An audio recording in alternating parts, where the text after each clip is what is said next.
ذخار عارف صاحب، اردو ادب کے مستقبل کے بارے میں آپ پر امید ہیں یا کہ نہیں؟ دیکھیے، یہ ہر 25-30 سال کے بعد ایک سوال اٹھایا جاتا ہے ادب کی موت وغیرہ. اور یعنی دیکھیے، جب تک وہ دیکھیے ہم جو اردو جب 1947 میں پاکستان کے قیام کے بعد ظاہر ہے کہ یہ جو ہمارے علاقے ہیں ان میں اپنی اپنی پرانی زبانیں تھیں اور ان سب کی تاریخ ہم اردو کی تاریخ سے بہت پیشتر کی ہے، مگر کسی ایک زبان کو لنگوا فرانکا ہونا تھا، رابطے کی زبان ہونی تھی، اور وہ اردو تھی.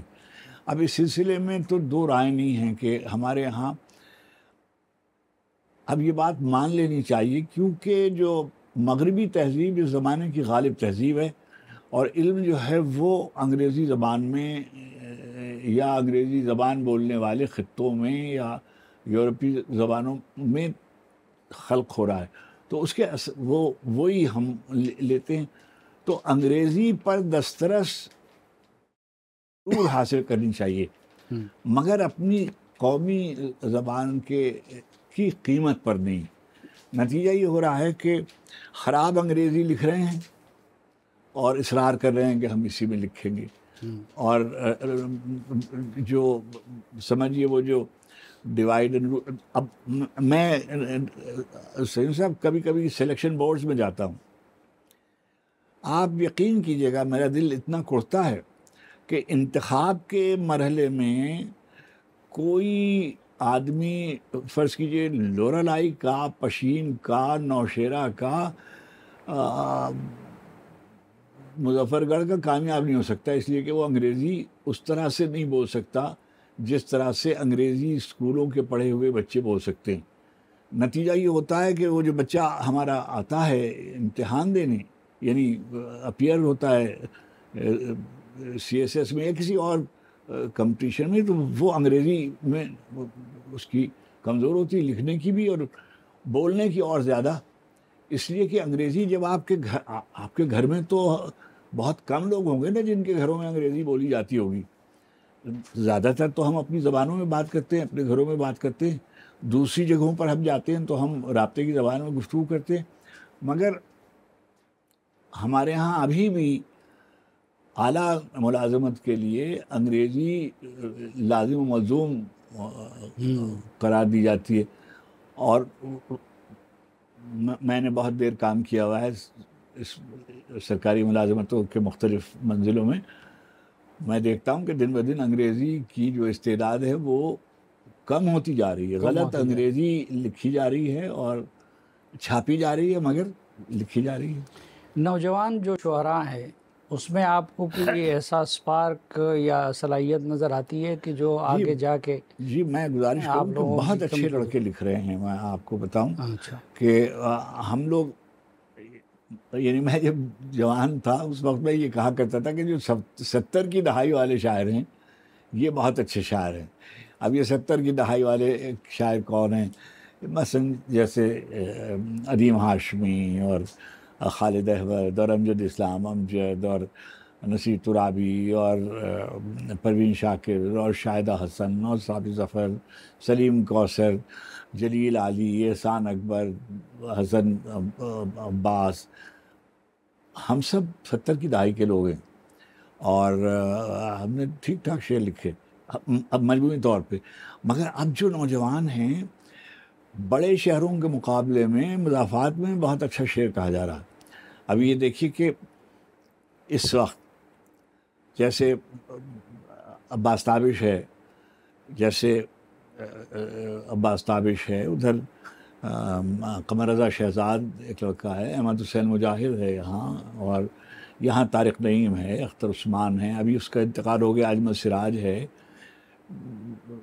خواتین لکھنے والیوں میں بہت اچھا شعر لکھا جا رہا ہے.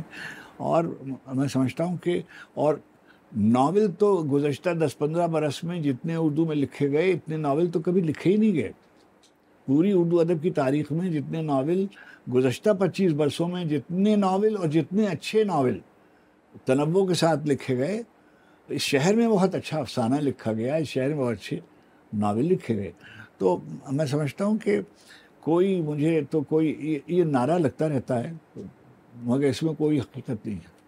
آپ اپنے ظاہری بات ہے کہ ہر شعر قیمتی ہے، ہر نظم قیمتی ہے، لیکن اختتام اگر اپنے کچھ اشعار سے کر لیجئے. میں جب ایران میں تھا تو میں بعض مزارات پہ جایا کرتا تھا، جیسے مشہد جاتا تھا امام رضا کے روضے پر، معصوم قم سلام اللہ علیہ آ کر، حضرت بایزید بستامی رحمۃ اللہ علیہ کا مزار ہے وہاں، شمس تبریز رحمۃ اللہ علیہ کا مزار ہے خوئی میں. تو آخری دنوں میں جب خوئی میں شمس تبریز علیہ الرحمہ کے مزار پہ گیا تو وہاں میں نے غزل لکھی تھی. وہ اس کے کچھ شعر آپ کو سناؤں. ارشاد.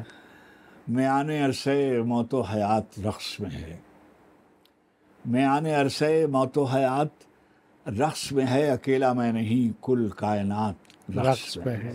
واہ. میان عرصے موت و حیات رقص میں ہے، اکیلا میں نہیں کل کائنات رقص میں ہے. اتاق کنگرے عرش کے چراغ کی لو، اتاق کنگرے عرش کے چراغ کی لو، کسی گلی کے فقیروں کے ساتھ رقص میں ہے. ہر ایک ذرہ، ہر ایک پارے زمین و زمان، کسی کے حکم پہ دن ہو کہ رات رقص میں ہے. مجال کس کی کہ جنبش کرے رضا کے بغیر، مجال کس کی کہ جنبش کرے رضا کے بغیر، جو رقص میں ہے اجازت کے ساتھ رقص میں. مجال کس کی کہ جنبش کرے رضا کے بغیر، جو رقص میں ہے اجازت کے ساتھ رقص میں ہے. وہ قونیہ ہو کہ بغداد ہو کہ سیون ہو، زمین اپنے ستاروں کے ساتھ رقص میں. وہ قونیہ ہو کہ بغداد ہو کہ سیون ہو، زمین اپنے ستاروں کے ساتھ رقص میں ہے. میں اپنے شمس کی آمد کا منتظر تھا، سو اب میرے وجود میں رومی کی ذات رقص میں ہے. واہ. اکیلا میں نہیں کل کائنات رقص میں ہے. مجال کس کی کہ جنبش کرے رضا کے بغیر، جو رقص میں ہے اجازت کے ساتھ رقص میں ہے.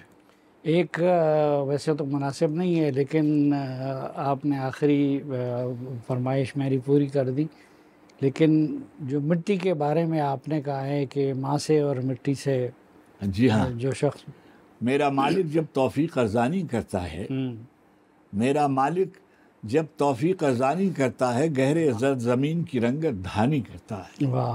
میرا مالک جب توفیق ارزانی کرتا ہے، گہرے زرد زمین کی رنگت دھانی کرتا ہے. مالک سے اور مٹی سے اور ماں سے باغی شخص، مالک سے اور مٹی سے اور ماں سے باغی شخص درد کے ہر میثاق سے روگردانی کرتا ہے. درد کے ہر میثاق سے روگردانی کرتا ہے. بجھتے ہوئے دیے کی لو اور بھیگی آنکھ کے بیچ کوئی تو ہے جو خوابوں کی نگرانی کرتا ہے. بجھتے ہوئے دیے کی لو اور بھیگی آنکھ کے بیچ کوئی تو ہے جو خوابوں کی نگرانی کرتا ہے. دل پاگل ہے روز نئی نادانی کرتا ہے، آگ میں آگ ملاتا ہے پھر پانی کرتا ہے. آگ میں آگ ملاتا ہے پھر پانی کرتا ہے. بہت شکریہ جی، بہت مہربانی. اللہ تعالیٰ آپ کو صحت دے اور آپ کا سایہ ہمارے سروں پہ سلامت رکھے.